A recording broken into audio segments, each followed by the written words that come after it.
саламатсыздарбы? Биздин бүгүнкү темабыз ме. Биз өткөн сабакта жүлүндүн түзүлүшү, жүлүндүн функциялары жөнүндө түшүнүк алганбыз. Эми бүгүнкү сабагыбызда биз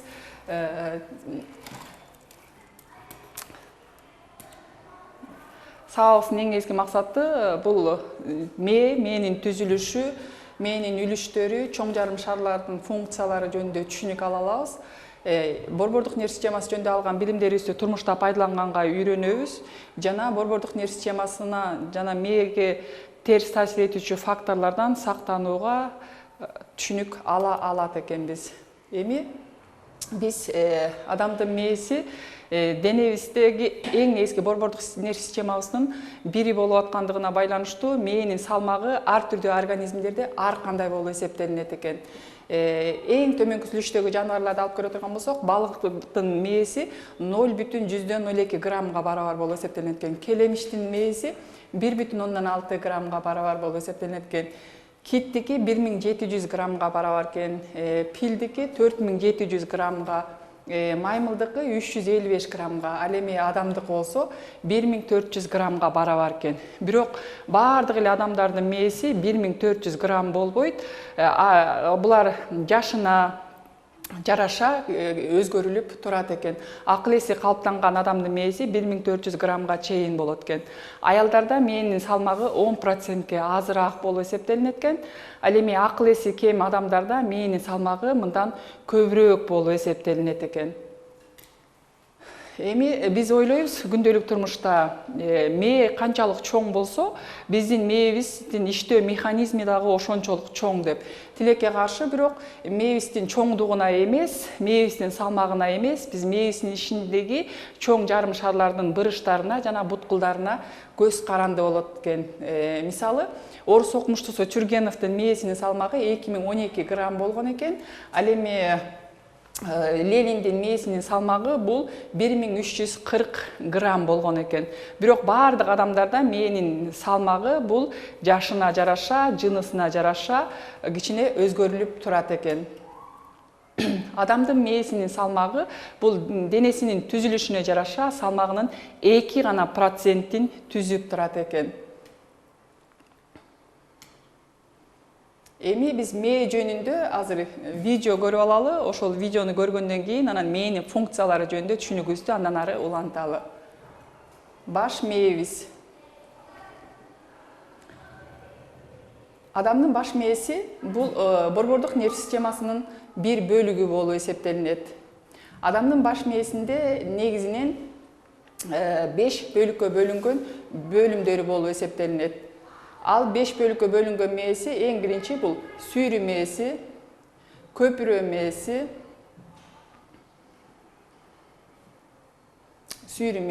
көпүрө мээси, аралык мээси, кара куш мээси, чоң жарым шарлардан турат экен.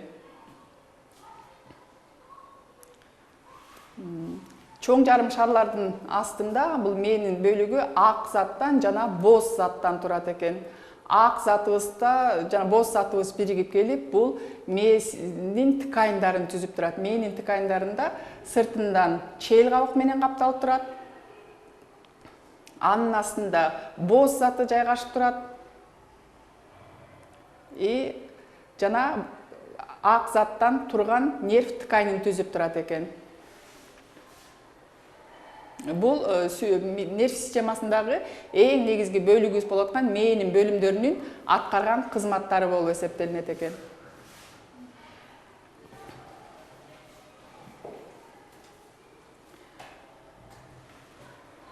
Организмде мээнин бөлүмдөрүнүн ар түрдүү функциялары, ар түрдүү борборлорубузда кыймыл, сүйлөө, рефлектордук функцияларды аткарып турууга жөндөмдүү болуп эсептелинет экен. Анткени организмдеги сырткы тиричилик процесстеринин баардыгын жөнгө салып тура турган эң негизги орган болуп эсептелинет экен. Организмде сүйрү мээ бул мээнин уландысы болуп эсептелинет экен. Мээнин уландысы, ал уландысы жүлүндүн уландысы болуп, борбордук нерв системабызга сырттан келген импульстарды, сигналдарды кабыл алып жана жооп кайтарып турат экен. Ал эми кара куш мээбиз болсо организмде кежиге үлүшүбүздө жайгашып, организмдеги эң негизги кыймыл координациясын жөнгө салып турат экен. Эгерде кара куш мээбизге кандайдыр бир терс факторлор таасир эте турган болсо, адам кыймыл координациясын жөнгө сала албайт, сүйлөө речи, кыймылы, өзүнүн функциясын бузат экен. Ал эми эң жакшы бул кара куш мээси жакшы иштеген адамдар булар гимнасттар болуп эсептелинет экен. Анткени булар кыймыл координациясын миллиметр абалга чейин изилдей алышат экен. Организмдеги мээнин түзүлүшүндөгү эң негизги функциялары булар алардын аткаруу жөндөмдүүлүгүнө түздөн түз көз каранды болуп эсептелинет экен. Ал көз карандылык мээндеги чоң жарым шарлардын иштөөсүнө көз каранды экен. Чоң жарым шарларыбызда 14 миллиардтан ашык нейрондорубуз жайгашкан. Ал нейрондорубуз биз сырттан келген импульстарга, сигналдарга жооп кайтаруу жөндөмдүүлүгүнө жогору болуп эсептелинет. Жана алар бир нече буткулдардан, бырыштардан турат дагы. Ошол жерде биздин сырткы чөйрө менен болгон байланышыбыз жөнгө салынып турат экен. Бул адамдын кыймыл координациясына жооп бере турган эң негизги органдарыбыз, кыймылдын борборлору жана сүйлөө речинин борборлору жайгашкан. Эми биздин мээбиз эң негизги 3 бөлүккө бөлүп карайт экенбиз. Бул сүт эмүүчүлөрдүн мээси, анын ичинен адамдын мээси дагы ушундай болгон 3 бөлүккө бөлүнөт экен. Биринчиси арткы мээси, ортоңку мээси жана алдыңкы мээси. Арткы мээ өз ичинен 3кө бөлүнөт экен. Сүйрүмө, көпүрө мээ, кара куш мээ. Ортоңку мээге бул ортоңку мээ кирет экен. Алдыңкы мээ аралык мээден жана чоң жарым шарлардан турат экен. Мээнин бөлүмдөрү. Эми биз эле видео роликтен көрдүк мээнин түзүлүшүн. Эми мээнин түзүлүшүн биз ар бирине өзүнчө токтолуп, жана алардын аткарган кызматтарына кененирээк токтололу. Эми эң биринчи бул мээбиз негизинен 5 бөлүккө бөлүндү деди. Сүйрү мээден, көпүрө мээден, ортоңку мээден, аралык мээден, жана кара куш мээден, жана мээнин чоң жарым шарларынан турат экен. Эми сүйрү мээнин функциясы. Сүйрүмө бул жүлүндүн уландысы болуп эсептелинип атат. Жүлүндүн уландысы болуп эсептелинип атат. Ал сырттан келген импульстарды, сигналдарды борбордук нерв системасына же болбосо чоң жарым шарларга өткөрүп атат. Ошондуктан баш мээ менен жүлүндү байланыштырып турган өткөрүүчү кызматты аткарып турат экен.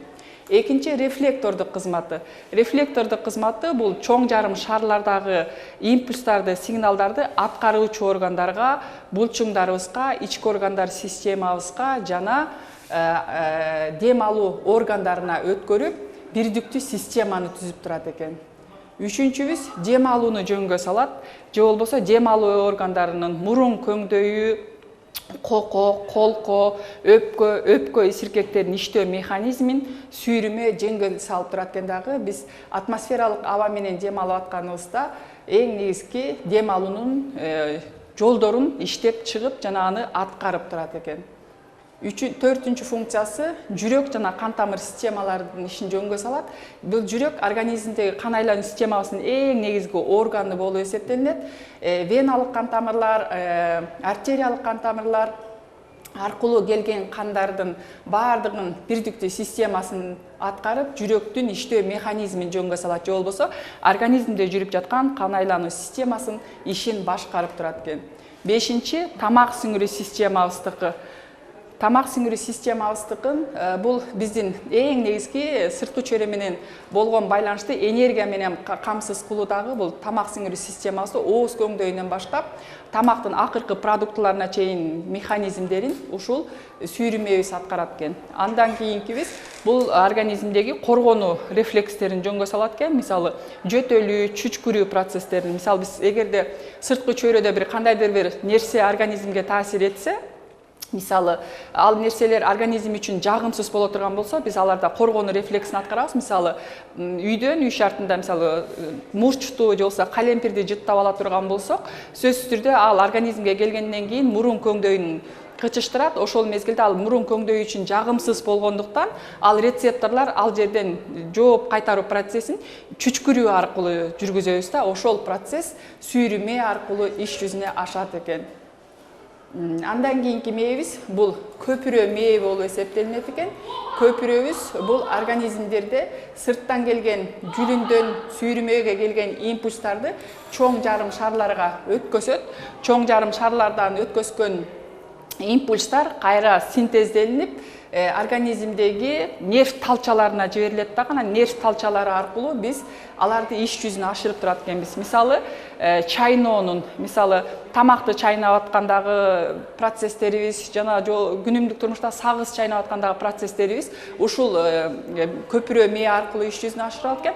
Андан тышкары организмибизде жүрүп жаткан эмоциялык процесстерибиз дагы ушул мимикалар аркылуу коштолот экен.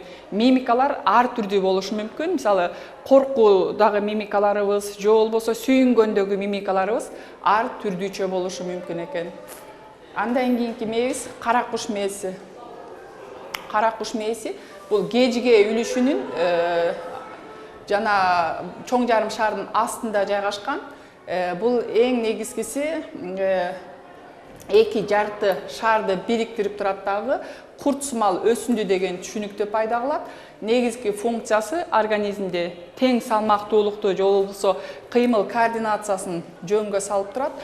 Кыймыл координациясын жөнгө салганда биздин басуу каныбыз, чуркаганыбыз же болбосо кыймылга болгон жөндөмдүүлүктөрүбүздүн баардыгы ушул кара куш мээге жөндөмдүү экен.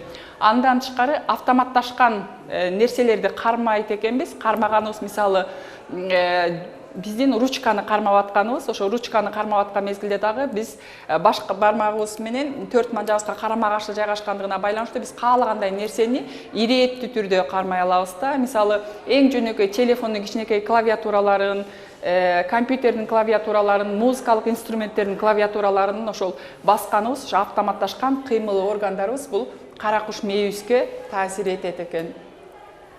Андан кийинки мээбиз бул ортоңку мээ болуп эсептелинет экен.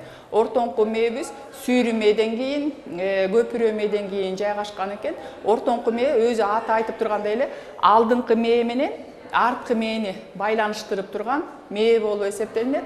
Анда эң негизги биздин организмде кыймылды башкарып туруучу борборлорубуз жайгашат. Ошого байланыштуу ал организмде эки функцияны аткарат экен. Биринчибиз өткөрүүчү функциясы, экинчибиз рефлектордук функциясы. Сүйрүмө аркылуу келген нерв импульстарын чоң жарым шарларга өткөрөт. Бул биринчи функциясы. Чоң жарым шарлардагы пайда болгон нерв импульстарын кайра биздин органдарыбызга, булчуңдарыбызга өткөрөт. Мисалы, эгерде колубуз чарчай турган болсо, биз колубузду эс алдыртабыз. Кыска убакыт аралыгында жыйырткыч булчуңдарыбыз жана шалдайткыч булчуңдарыбыз иштейт. Ошол мезгилде иштөө механизмдеги импульстар нерв системабызга келет. Нерв системабыздан кайра рефлектордук функция аркылуу аткаруучу органдарыбызга барат. Булчуң организмдеги булчуңдун тонусун жөнгө салат. Андан тышкары ортоңку мээде көрүүнүн жана угуунун анализаторлорунун жооп кайтаруу процесстери ушул ортоңку мээбизде жайгашкан экен. Аралык мээбиз. Аралык мээбиз бул алдыңкы мээ жана аралык мээнин болуп бөлүнөт. Аралык мээбиз организмдеги эң негизги сезим болгон, ачка болгонубузду билдире турган, суусаганыбызды билдире турган, уйкубуздун келгенин же болбосо уйкубуздун канганын билдире турган жана көбөйүү процессине жооп кайтара турган, жүрүш туруш реакцияларына жооп кайтара турган процесстердин баардыгын аралык мээбиз башкарат экен. Аралык мээбиз негизинен 3 бөлүккө бөлүнөт экен. Биринчиси таламустан турат экен, экинчибиз гипоталамустан, үчүнчүбүз гипофизден турат экен. Аралык мээ 3 бөлүккө бөлүнөт экен. Таламустан, гипоталамустан жана гипофиз. турат экен. Таламус бул организмдеги келген сигналдардын баардыгына жооп кайтарат. Сырттан кайсы процесстер болсо, бул ошонун баардыгына таламус жооп берет экен. Гипоталамус болсо организмдеги тамак сіңірүү процессинин ачко болуу, суусоо процесстерине жооп берет экен. Гипофиз организмде бул ички секреция бездерин иштөө механизмдерине жооп кайтарат. Ошондуктан гипофиздин ички секреция бөлүп чыгарган гормондорго жараша организмде гормондордун иштөө механизмин аралык мээ ишке ашырып турат экен. Чоң жарым шарлар. Бул чоң жарым шарлар мээнин бөлүмдөрүнүн эң негизги бөлүгүн түзөт экен. Ал мээнин бөлүмү 14 миллионга жакын нейрондор чоң жарым шарларыбызда жайгашат экен дагы. Ал нейрондор организмде кыймылдаткыч жана сездиргич нейрондордон турат экен дагы.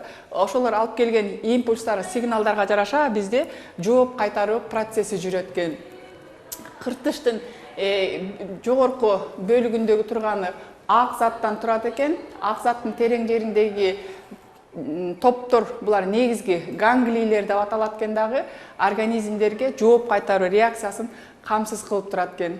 Кыртыштын калыңдыгы 2-ден 5 миллиметрге чейин болот экен дагы. Клеткалардын астында турган заттар, булар боз затты түзүшөт. Боз заттарда кыртыштар, кобулдар жайгашат дагы. Эң негизгиси мээнин негизги функциясын аткарып турат экен.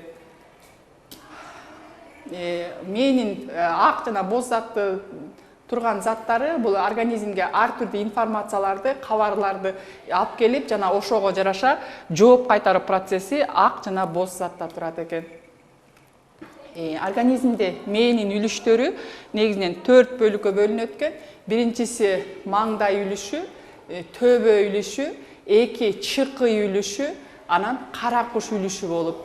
Эми ушул маңдай үлүшүндө, төбө үлүшүнүн, кежиге үлүшүнүн ар түрдүү кызматтары бар экен. Биздин көрүү анализаторлорубуздун клеткалары бул кежиге үлүшүбүздө жайгашкан экен дагы. Ошого жараша биз көрүү системабыз иш жүзүнө ашып турат экен.